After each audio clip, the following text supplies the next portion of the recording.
अस्सलाम वालेकुम नाज़रीन। रोज़ी अगर अक्ल से हासिल की जाती तो दुनिया के सारे बेवकूफ़ भूखे मर जाते।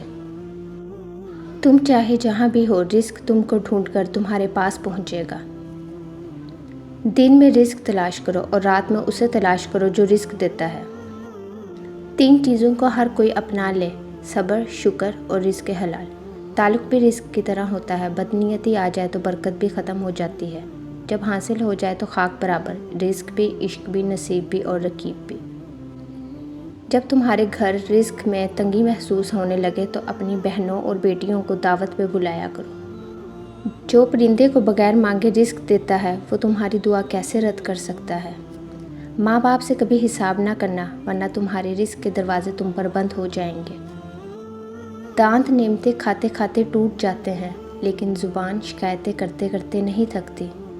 खुदा को भूल गए लोग फ़िक्र रोज़ी में, रिज़्क का ख्याल है रज़ाक का नहीं। अगर रिज़्क के बारे में इंसान का यकीन परिंदों जैसा हो जाए तो फिर इसको भी परिंदों की तरह ही रोज़ी मिले, जो सुबह अपने घोंसलों से खाली पेट निकलते हैं और भरे पेटों के साथ रब का शुक्र अदा करते हुए वापस लौटते हैं।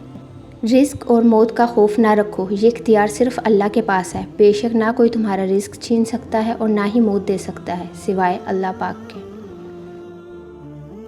मुश्किल अपना हल और मेहमान अपना रिस्क साथ लेकर आता है। आज का इंसान रिस्क के लिए परेशान है और मग़फ़िरत से बेफिक्र है। अपने रिस्क में दूसरों को शामिल करें। अगर आप अच्छा रिस्क कमा रहे हैं तो यकीन जानें इसमें आपकी ज़हानत या सलाहियतों का कोई कमाल नहीं, बड़े बड़े अक्ल के पहाड़ खाक छान रहे हैं। बेशक रिस्क अल्लाह ताला के हाथ में है। इंसान ज़रिया तो बन सकता है मगर राज़िक नहीं। हमें हर हाल में अल्लाह पाक पे भरोसा रखना चाहिए और इसी से ही मांगना चाहिए।